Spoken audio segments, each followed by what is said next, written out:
గారు పిఎం సూర్య గారి మీద ఎలాబొరేటెడ్ డిస్కషన్ జరిగింది. ఇది చాలా ఇంపార్టెంట్. ఇది ప్రతి ఒక్కరు ఈరోజు నేను దీంట్లో మీ ప్రెస్ మీట్లో చెప్తున్నానంటే రాబో కాలంలో ఈ యొక్క కరెంటు సంబంధంగా మనకున్న ఎక్స్పెండిచర్ని తగ్గించుకోవాలంటే పిఎం సూర్య గారి ద్వారా ప్రజల దగ్గరలోకి ఈ యొక్క విద్యుత్ని తీసుకుపోతున్నారు, సోలార్ ఎనర్జీని తీసుకొని వస్తున్నారు. దాని మీద సబ్సిడీస్లు ఉన్నాయి. ప్రతి ఒక్క నియోజకవర్గంలో టార్గెట్ పెట్టారు. 10,000 ఇండ్లకి రూఫ్ టాప్ ఇవి వేయాలని చెప్పి ప్యానల్స్ వేయాలని చెప్పేసి డెఫినెట్గా మేము దాని మీద ఇక రాబో కాలంలో పని చేయబోతున్నాము. ఈరోజు మనం ఇన్వెస్ట్ చేసుకొని పెట్టుకుంటే ఇక రేపు 25 సంవత్సరాలు 30 సంవత్సరాల వరకు మనకు కరెంటుకు డబ్బులు పే చేయాల్సిన అవసరం ఉండదు. ఉచితంగా మనం కరెంటుని హ్యాపీగా వాడుకునే పరిస్థితి ఉంది. ఇంకా ఎక్స్ట్రా కరెంటును ప్రొడ్యూస్ చేస్తే ఎలక్ట్రిసిటీ డిపార్ట్మెంట్ రివర్స్లో కొనుక్కుంటుంది, మనకు డబ్బులు కూడా తెస్తుంది అని చెప్పి చాలా ఎలాబొరేటెడ్గా డీటెయిల్గా ముఖ్యమంత్రి గారు ఎక్స్ప్లెయిన్ చేయడం జరిగింది.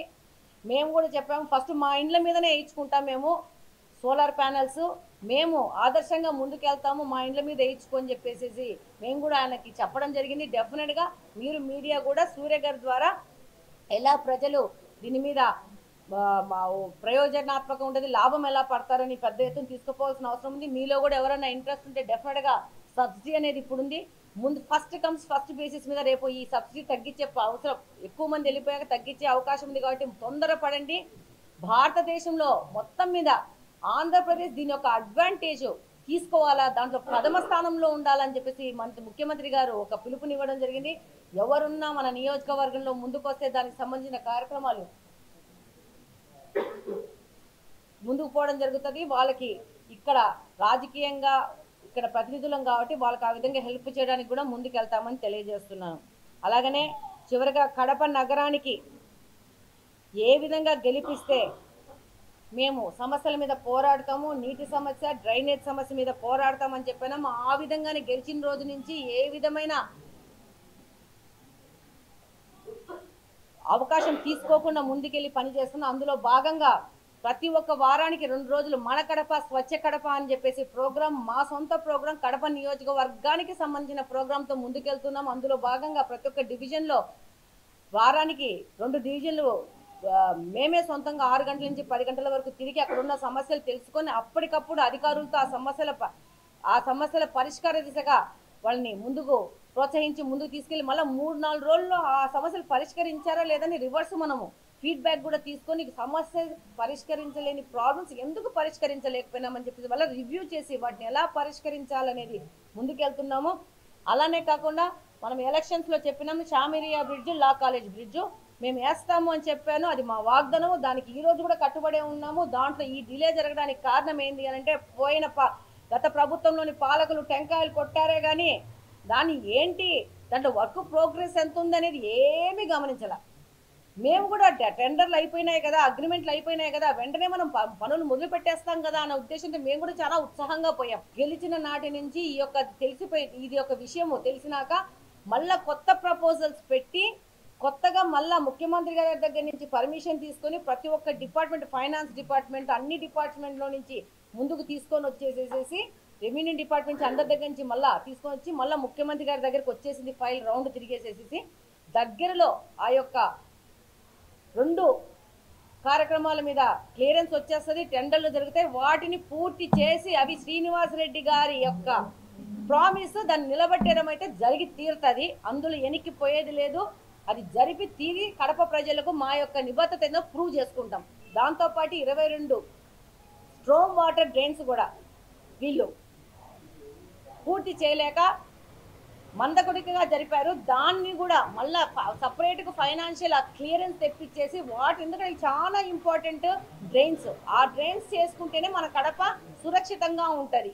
కాబట్టి దాని మీద కూడా అంతే కట్టుబడి ఉన్నాం. ఆ డ్రైన్స్ను కూడా ప్రాపర్గా తీసుకుపోతున్నాము.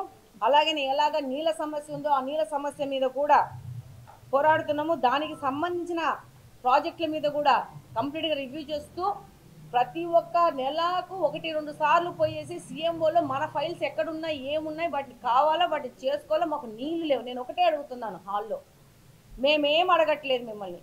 మాకు నీళ్ళ ప్రాబ్లం ఉంది. మాది అర్బన్ కాబట్టి మాకు ఎక్కువ మంది ప్రజలు ఉన్నారు ఇక్కడ చిన్న ఏరియాలో. కాబట్టి మాకు సమస్యలు ఏంటి? కాలువ సమస్యలు, నీళ్ళ సమస్యలు. వీటి రెండింటిని క్లియర్ చేస్తే మేము మా యొక్క లైఫ్ స్టైల్ పెరుగుతుంది, మా దగ్గర ఆపర్చునిటీస్ పెరుగుతాయని చెప్పి ముందుకెళ్తున్నాము. అదే ప్రతి ఒక్కసారి ముఖ్యమంత్రి గారి దగ్గర పోయినా, మంత్రుల దగ్గరికి పోయినా నేను అడుగుతున్నాను, అన్నా మేము ఏం అడుగుతున్నాం, మాకు మంచినీళ్ళు ఒకటి ఇవ్వండి చాలని చెప్పి. అదేవిధంగా వాళ్ళని అడగడమే కాదు, అందుకు సంబంధించిన పనులు ఏమన్నా ఉంటే ఫైల్స్ తీసుకుపోవడం కానీ, ప్రపోజల్స్ పెట్టడం కానీ, దాని మీద కూడా చిన్న క్లర్క్ లెవెల్లో పనిచేస్తున్నాం. ఏదైనా ఏ లెవెల్కైనా కడపకు కావాల్సింది ఏదైనా కానీ ఎంతకు పదింతలు కష్టమైనా పడి కడపకు తీసుకొచ్చే బాధ్యతతో పనిచేస్తాం. డెఫినెట్గా దానికి ఎనికిపోయే పరిస్థితే లేదు. అలాగనే ఎవరు ఏమి మాట్లాడినా ఏవి పట్టించుకునే లేదు. కడప అభివృద్ధి ప్రధాన లక్ష్యంతో ముందుకెళ్ళి పనిచేస్తాము. అధ్యక్షుడు శ్రీనివాసరెడ్డి గారి ఫుల్ సపోర్ట్ నాకుంది. ఆయన నా భర్త అవడం వల్లనో, అధ్యక్షులు అవడం వల్లనో, పోలిట్ బ్యూరో మెంబర్ అవడం వల్లనో కంప్లీట్గా ఈ సిస్టమ్ ఎలా రన్ చేయాలో, ఎక్కడెక్కడి నుంచి పోవాలనే దాని మీద కంప్లీట్గా శ్రీనివాసరెడ్డి గారి యొక్క సపోర్ట్ నాకు ఉంది కాబట్టి ఇంత తొందరగా ముందుకెళ్తున్నాము. ప్రతి ఒక్క చోట సాల్వ్ చేసుకుంటే సమస్యలు ముందుకెళ్తున్నాము. అలానే కడపని ఒక ఫేస్ లిఫ్ట్ చేసేసి ప్రజలకు తీసుకొచ్చే బాధ్యతతో పనిచేస్తామని ఈ సందర్భంగా తెలియజేస్తున్నాను. Thank you very much. Mayor గారు అవినీతి చేశారు, ఆయన మీద చేయాల్సిన చర్యలు డెఫినెట్గా తీసుకోబడతాయి. ఆయనే కాదు, రాష్ట్రంలో గత 5 సంవత్సరాల నుంచి చాలా మంది అధికారం ఉంది, మేమే రేపు 50 సంవత్సరాల వరకు పరిపాలనలో ఉంటామని చెప్పేసి అడ్డు అదుపు లేకుండా, లెక్క జమ లేకుండా రేపు మనం ఆన్సర్ ఇచ్చుకునే పరిస్థితి ఉంటుందని ఆలోచనే వాళ్ళు బుర్రలో రాలేరు. గత ప్రభుత్వంలోని పాలకులకు ఎవరికైనా కానీ అవిపరీతమైన అవినీతి చేశారు. వాళ్ళందరూ లెక్కకు లెక్క ఆన్సర్ ఇవ్వాల్సిందే. ఇంకొకటి చెప్తాను, వీళ్ళు దోచుకున్న డబ్బులు కూడా వెనక్కి తీసుకొని జప్తు చేసుకోవాల్సిందే. నేను ఒకటే చెప్తున్నాను, కడపలో కూడా చాలా మంది ల్యాండ్ కబ్జాలు చేసుకున్నారు. ల్యాండ్ కబ్జా చేసుకున్నాం, నెక్స్ట్ 20 సంవత్సరాలకు సరిపడా మా ముని మనవాళ్ళు కూడా బతికేంత సంపాదించుకున్నామని వర్డ్స్ కొన్ని వాడకూడదు. బలంగా నమ్మి అహంకారంతో ముందుకు పోయిన వాళ్ళందరూ వాళ్ళు సంపాదించుకోండి, చేసిన అవినీతి కూడా కక్కిచ్చేది జరుగుతుంది. డెఫినెట్గా నీతిగా నిజాయితీగా సంపాదించుకోండి. గవర్నమెంట్ చాలా పథకాలు చాలా ఇచ్చింది, వాటిని వాడుకొని ముందుకెళ్ళండి. అంతేగాని వీళ్ళకి అధికారం ఉందని చెప్పి అహంకారంతో పోయేసి ఇంకా మేము సంపాదించేసుకుని ఏం పర్లేదు, ఇప్పుడు మేము రాజకీయాల నుంచి తప్పుకుంటున్నాము, వీఆర్ ఫిట్, మనకు అయితే మన తర్వాత 4 తరాలు 10 తరాలు తినేంత సంపాదించుకున్నాం అనుకుంటున్నారు. అలాంటి పరిస్థితి ఏమి ఉండదు. 2024లో ఉన్నాము, చట్టాలు మారుస్తారు, అన్నీ మారుస్తారు. దోచుకున్న వాళ్ళ దగ్గర దాచుకున్నదంతా మట్టంగా గల్లాపెట్ట తెరిచి తీసుకొచ్చుకొనేసి మళ్ళీ ప్రభుత్వానికి అప్పగించడం జరుగుతుంది. కాబట్టి అవినీతిని కొంచెం తగ్గించుకుంటే మంచిది అని నేను ప్రతి ఒక్కరికి పిలుపునిస్తూ ఉంటాను. డెఫినెట్గా మేయర్ గారు చేసిన తప్పుకి మేయర్ గారు సమాధానం ఇచ్చుకోవాలా, దానికి సంబంధించిన తప్పు చేస్తే దానికి సంబంధించిన శిక్ష కూడా మేయర్ గారికి పడుతుంది.